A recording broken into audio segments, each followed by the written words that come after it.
So much of the attention this week, of course, is on which horse is going to be the winning horse to cross the finish line. But that horse cannot get there on Derby Day or even Oaks Day without the jockey that is on board.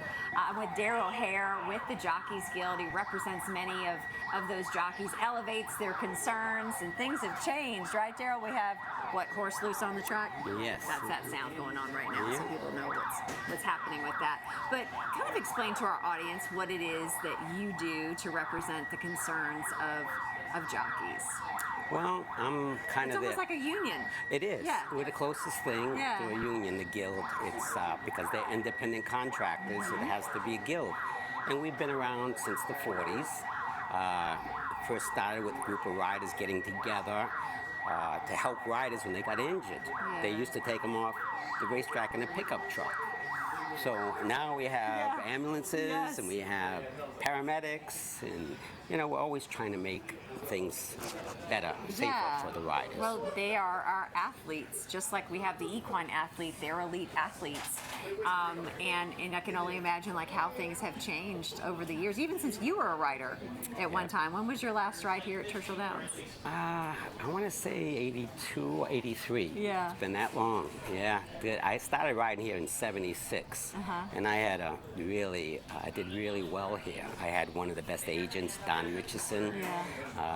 He just passed away in the last couple of years, but Donnie, he was my man here. And the Midwest circuit was so good to me. I rode at Arlington in the summer.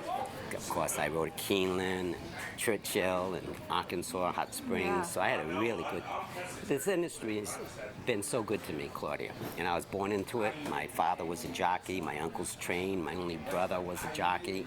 So it's given me such an opportunity to travel. And I was born in Lexington, raised in Rhode Island, and I've lived in California. I was going to say, you've got that Lexington accent, right? Oh, I don't know. I don't know. I've been out in California for the last 40 years, but people tell me I still sound like I'm from Rhode Island. You do. You do. We love it. Being around this and kind of essentially growing up within this industry, do you think that fueled your passion for wanting to do what you're doing now? That you've been on the other side, you know what needs need to be addressed, you know what we can do better. Yes. That you're like, you know what, I think that I'm going to represent the needs of those jockeys. Yes, I know what they go through. Exactly. And it's such up and down, highs and lows. And these guys... dangerous. Ooh. And so dangerous. It is. When I had no fear, and most riders They don't. Yeah. Yeah. They're the toughest athletes I think I've ever met. They are. They're so disciplined. Yes. And it's as dangerous in the morning as in the afternoon. And these guys are out 5, 6, 7 days a week. They're independent contractors, so they're trying to get mounts. And it's incredible, the riding colony that we have throughout the country now. These guys are so good. Look, here, for this derby, you have Frankie Dettori. You have 3 Italians. I just saw him walking by, and I'm like, Frankie Dettori's here. You have jockeys from overseas that are here. Yeah, Japanese. Yeah. You have Frenchmen, and they're all so good. And people don't realize how disciplined they have to be because they have to maintain their weight every day. It's one thing, to get your weight down, but to maintain it every day in a healthy fashion and ride 5, 6, 7, 8 races a day and just stay strong. I'm always impressed with their ability. It's one thing to worry about yourself and get yourself ready for that race that day, but to be so intuitive with the horse that you're on, right? To know when you've pushed not enough or you've pushed too much. To be that intuitive person and be concerned about that athlete below you, right? Like that is a whole other thing to worry about. Working in tandem with that athlete.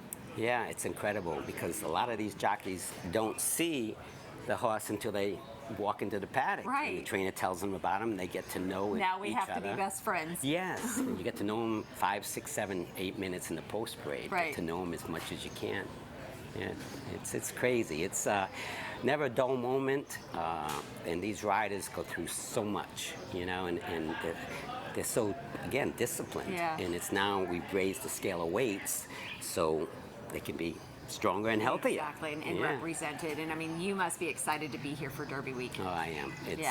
It's always fun to special come back time. here and see all my 150th. friends. Yeah, God. You're I here. remember when I rode here, this was all wood. Right. Now it's It's bigger zillion than pounds ever. of cement. Yeah. Well, Darrell, it Really is so cool. great to meet you. Thank you My again, and pleasure, thank you for Claudia. all that you're doing. Thank you. All right? Appreciate that. We're coming right back with more Great Day Live. Stay with us. We're Churchill Down.